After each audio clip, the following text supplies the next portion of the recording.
Bismillahirrahmanirrahim. Assalamualaikum warahmatullahi wabarakatuh. Waalaikumsalam warahmatullahi wabarakatuh. Nama saya Sunati. Saat ini saya sedang berada di Desa Munjul, Kecamatan Ciambar, Kabupaten Sukabumi. Pada saat ini saya akan mewawancarai Bapak Kepala Desa Munjul tentang pemberdayaan masyarakat dan perilaku masyarakat ya. Ya tidak dipungkiri ya Pak ya, bahwa dalam proses pembangunan masyarakat muncul perilaku menyimpang, yaitu perilaku yang melanggar norma atau aturan yang berlaku. Untuk mencegah dan menindak perilaku menyimpang perlu pengendalian serta pengawasan dan dari berbagai pihak di masyarakat. Mungkin nanti Bapak dapat menjelaskan ya sedikit kondisi sosial yang ada atau yang sudah terjadi di Desa Munjul saat ini, serta mayoritas pencarian mata pencaharian warga masyarakat di sini seperti apa? Terima kasih. Perkenalkan, nama saya Ujak Kaos, selaku Kepala Desa Munjul periode 2026-2027. Terkait kondisi sosial kemasyarakatan di Desa Munjul, untuk sementara sampai hari ini alhamdulillah cuman masih ada kejadian-kejadian seperti adanya pencurian. Cuman itu pelakunya bukan warga masyarakat Desa Munjul, tetapi masyarakat luar dari Desa Munjul. Dan ketika itu langkah kami yaitu untuk memperketat terkait keamanan lingkungan dengan cara ya istilahnya kita menggiatkan kembali ronda malam di tiap-tiap ke-RW-an, dengan salah satu kita bikin aturan terkait sanksi apabila tidak melaksanakan ronda malam itu akan kena sanksi. Terus terkait pelaku yang pernah kami tangkap, beliau beralasan karena ketidakseimbangan antara kebutuhan dan pengeluaran ekonomi di keluarga. Terus kaitan kesadaran seperti buang sampah gitu kan, alhamdulillah di tiap-tiap lingkungan sudah membaik.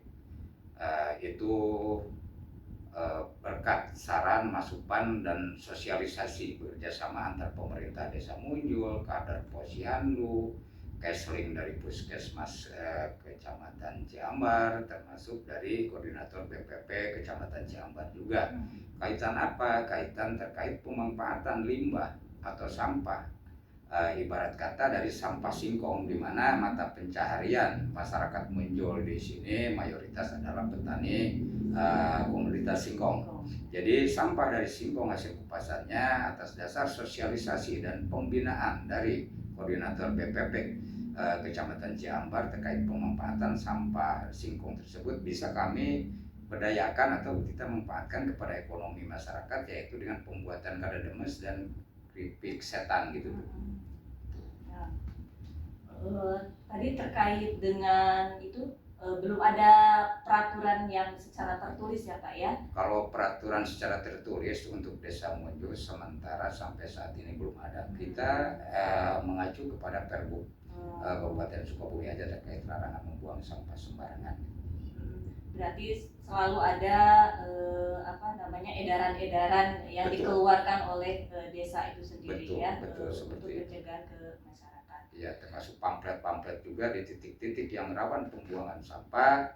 Di situ kita pasang banner-banner terkait larangan dan kita mengacu pada Pergub Kabupaten Sukabumi. Dan kejadian pembuangan sampah itu bukan dilakukan oleh masyarakat Munjul. Ada kejadian yang membuang sampah itu dari luar Desa Munjul. Mungkin beliau berpikiran bahwa di Desa Munjul itu tuh cukup strategis karena lahannya banyak yang kosong. Banyak yang kosong, ya. Terus bisa pelariannya juga betul, banyak ya. Itu, betul. Oke. Nah selain tadi kan karena belum adanya peraturan desa hanya mengacu kepada Pergub yang ada.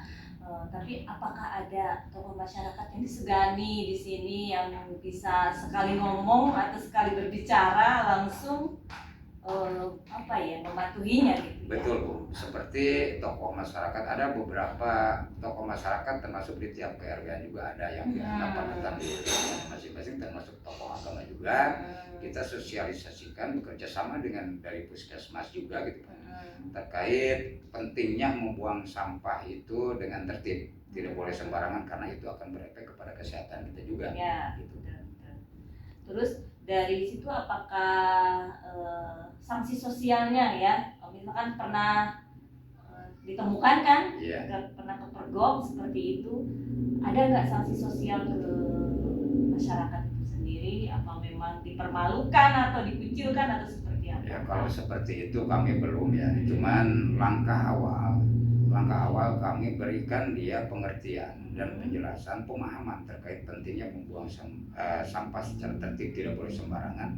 Dan alhamdulillah ketika kita sudah sosialisasikan, berikan pemahaman, dia ngerti gitu kan. Tapi kalau seandainya setelah pemberian pemahaman kepada beliau yang melaksanakan buang sampah sembarangan masih juga tidak digubris, ya otomatis kita juga akan berikan sanksi yang mungkin lebih berat seperti itu.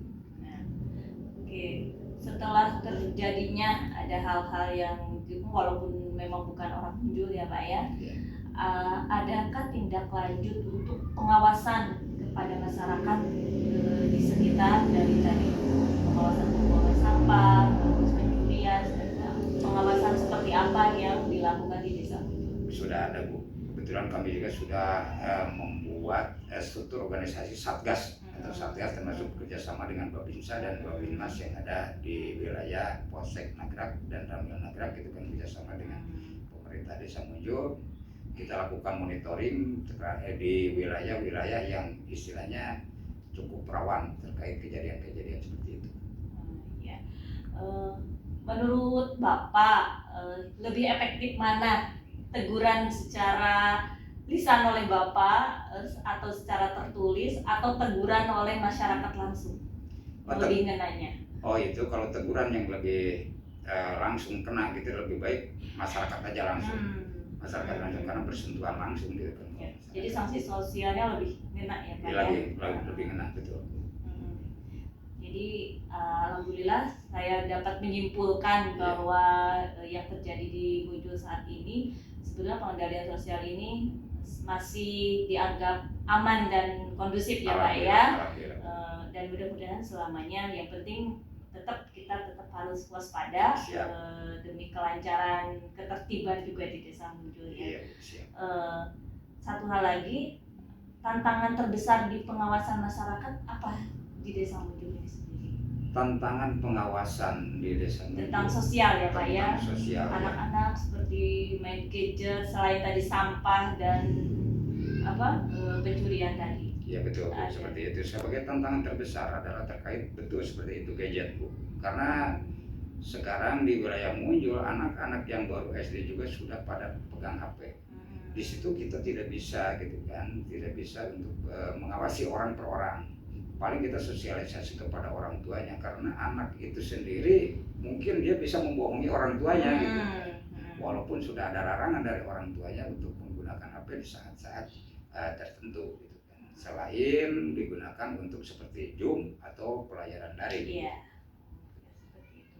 Dan yang terakhir, harapan Bapak sebagai kepala desa Munjul seperti apa untuk menjaga pengawasan ini ya, yang terjadi sosial pengendalian sosial yang terjadi di masyarakat ini? Harapan saya, masyarakat Desa Munjul selalu berkoordinasi dan berkolaborasi dengan pemerintah Desa Munjul dan dengan lintas sektor yang ada di Kecamatan Ciambar untuk menuju masyarakat Munjul yang unggul dan makmur. Mungkin itu, terima kasih Bapak atas waktunya. Mudah-mudahan di Munjul ini tetap aman dan amin. Terima kasih. Mungkin itu wawancara yang dapat kami laksanakan. Kurang lebihnya saya mohon maaf. Bila taufiq wal hidayah. Assalamualaikum warahmatullahi wabarakatuh. Waalaikumsalam warahmatullahi wabarakatuh.